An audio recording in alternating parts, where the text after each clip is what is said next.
नमस्ते, मैं Om Tyagi from the department of multimedia and journalism आप सभी को अपने और अपने डिपार्टमेंट की तरफ से छठ पूजा की हार्दिक शुभकामनाएं देता हूँ। हम सभी जानते हैं कि हम हर साल छठ पूजा मनाते हैं, मगर क्या आपको पता है कि छठ पूजा मनाने की शुरुआत कहाँ से हुई?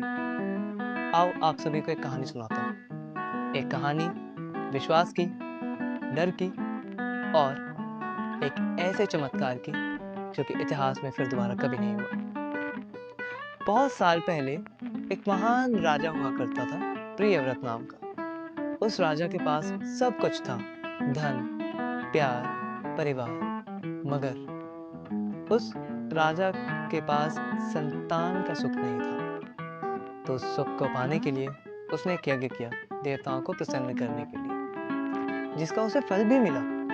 उसके घर एक संतान हुई, एक पुत्र। सारा राज्य बहुत खुश था कि राजा के घर पुत्र हुआ, हमारा नया राजकुमार आया। मगर उस शोर-शराबे के बीच एक चीख आई और उस चीख में आवाज़ आई कि राजा का पुत्र जीवित नहीं है।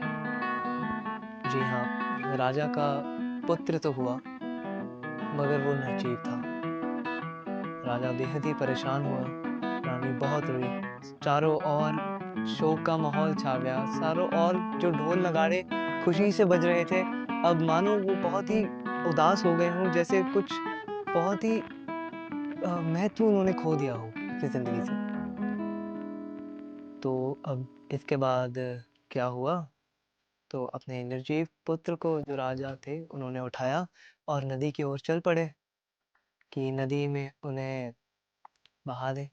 अब हुआ क्या?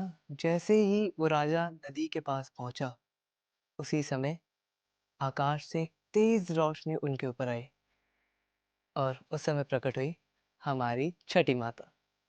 छठी माता आई और उन्होंने कहा कि मैं छठी, देवी विश्वास की, देवी नई शुरुआत की और सूर्यदेव की बहन, मैं तुम्हारे पुत्र को एक नया जीवन दान देती हूँ और आशीर्वाद देती हूँ कि इसे जीवन में हर सुख समृद्धि की प्राप्ति हो। उस दिन जो ढोल नगाड़े जो उदास थे, जो साम्राज्य उनका उदास था, वो फिर से खुशी से झूम उठा और इस बार वो और ज़्यादा खुशी से झूम उठा क्योंकि उनके सिर्फ़ पुत्र नहीं, एक ऐसा पुत्र हुआ जिसे देवी ने स्वयं प्रकट होकर आशीर्वाद दिया था और एक नया जीवन दान दिया था। तो उसी दिन से छठी पूजा की रीत चली आ रही है। जय छठी मैया।